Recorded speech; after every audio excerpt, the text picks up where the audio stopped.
ಮಗು ತೀರೋಗಿದೆ, ತಗೊಂಡೋಗಿ ಮಣ್ಣು ಮಾಡ್ರಿ ಅಂತ ಒಬ್ಬರು ಡಾಕ್ಟ್ರು ಬಂದು ಹೇಳಿದರು. ದೇವರ ಪರಿಶುದ್ಧ ನಾಮಕ್ಕೆ ಮಹಿಮೆ ಉಂಟಾಗಲಿ. ನನ್ನ ಹೆಸರು ಎಸ್ತರ್ ರತ್ನ ಅಂತ. ನಾನು ಬೆಂಗಳೂರು ಪಟ್ಟಣದಲ್ಲಿ ಬಗಲುಂಟೆ ಗ್ರಾಮದಲ್ಲಿ ಗಣಪತಿ ಸ್ಕೂಲ್ ಹತ್ರ ನಾವು ಒಂದು ಮನೆಯಲ್ಲಿ ವಾಸವಾಗಿದ್ದೇವೆ. ನನಗೆ ಇದರಿಂದಲೇ ಒಂದು ಪುಟ್ಟ ಸಾಕ್ಷಿ ಹೇಳೋದಕ್ಕೆ ದೇವ್ರ ಕೃಪೆ ಮಾಡಿದ್ದಾರೆ. ದೇವ್ರ ಸ್ತೋತ್ರ ಉಂಟಾಗಲಿ. ನಾವೊಂದು ಹೇಳ್ಬೇಕಾದ್ರೆ ನಾವು ಹಿಂದೂ ಸಂಪ್ರದಾಯದಿಂದ ಬಂದವರು. ನಾವೊಂದು ಚಿಕ್ಕ ಮಗು ಆಗಿದ್ದಾಗ ನಮ್ಮ ತಂದೆ ತಾಯಿ ಜ್ವರ ಬಂದು ನನಗೆ ಹಾಸ್ಪಿಟ್ಲಲ್ಲಿ ಅಡ್ಮಿಟ್ ಮಾಡಿದರು. ಅಲ್ಲಿ ಮಗು ತೀರೋಗಿದೆ, ತಗೊಂಡೋಗಿ ಮಣ್ಣು ಮಾಡ್ರಿ ಅಂತ ಒಬ್ಬರು ಡಾಕ್ಟ್ರು ಬಂದು ಹೇಳಿದರು. ಆ ಸಮಯದಲ್ಲಿ ನನಗೆ ನಮ್ಮ ತಾಯಿ ತುಂಬ ಜೋರಾಗಿ ಹತ್ಬಿಟ್ರಂತೆ. ಮಗು ಇವಾಗ ಚೆನ್ನಾಗಿತ್ತು, ಅಲ್ಲೇ ಮಗು ತೀರೋಗೈತೆ ಅಂತ ಹೇಳಿದಾರಲ್ಲ ಅಂತ. ಆ ಸಮಯದಲ್ಲಿ ಅಲ್ಲಿ ಕ್ರಿಶ್ಚಿಯನ್ ಒಬ್ಬರು ಡಾಕ್ಟ್ರು ಬಂದು ಏನಾಯ್ತಮ್ಮ ಯಾಕೆ ಅಂತ ಏನು ಕೇಳಿದ್ರಂತೆ. ಆವಾಗ ಅವ್ರು ಹೇಳಿದ್ರಂತೆ ಮಗು ತುಂಬ ಸೀರಿಯಸ್ಸಾಗಿ ಸತ್ತೋಗಿದೆ ಅಂತ, ತಗೊಂಡು ಮಣ್ಣು ಮಾಡಿ ಅಂತ ಹೇಳಿದ್ದಾರೆ.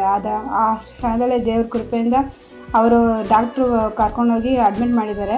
ನಾವು ಪ್ರಾರ್ಥನೆ ಮಾಡ್ತೀವಮ್ಮ, ದೇವ್ರ ಮೇಲೆ ನಂಬಿಕೆ ಇಡಿ, ಮಗುಗೆ ಜೀವ ಕೊಡ್ತಾರೆ ದೇವರು, ಜೀವ ಕೊಡೋ ದೇವರು, ಏಸಪ್ಪ ನಂಬ್ರಿ ಅಂತ ಹೇಳಿದ್ದಾರೆ. ಆ ಸಮಯ ನಮ್ಮ ತಾಯಿ ಸರಿ ಅಂತ ಏಸಮ್ಮಿ ನಂಬಿ ಅಲ್ಲಿ ಅಡ್ಮಿಟ್ ಮಾಡಿದ್ದಾರೆ.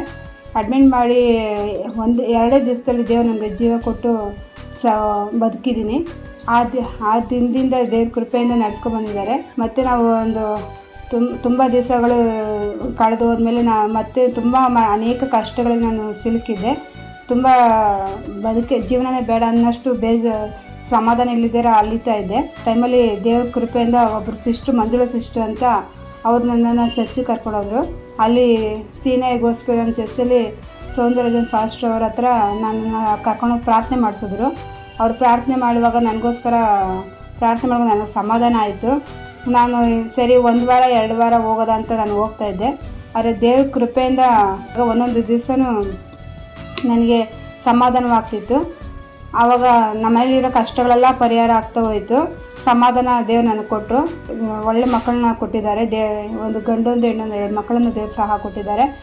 ಒಳ್ಳೆ ರೀತಿಲಿ ದೇವ್ರ ಆಲಯಕ್ಕೆ ಹೋಗ್ತಾ ಇದ್ದೀವಿ. ದೇವರು ಈ ದಿನದಲ್ಲಿ ಸಮಾಧಾನವಾಗಿಟ್ಟಿದ್ದಾರೆ.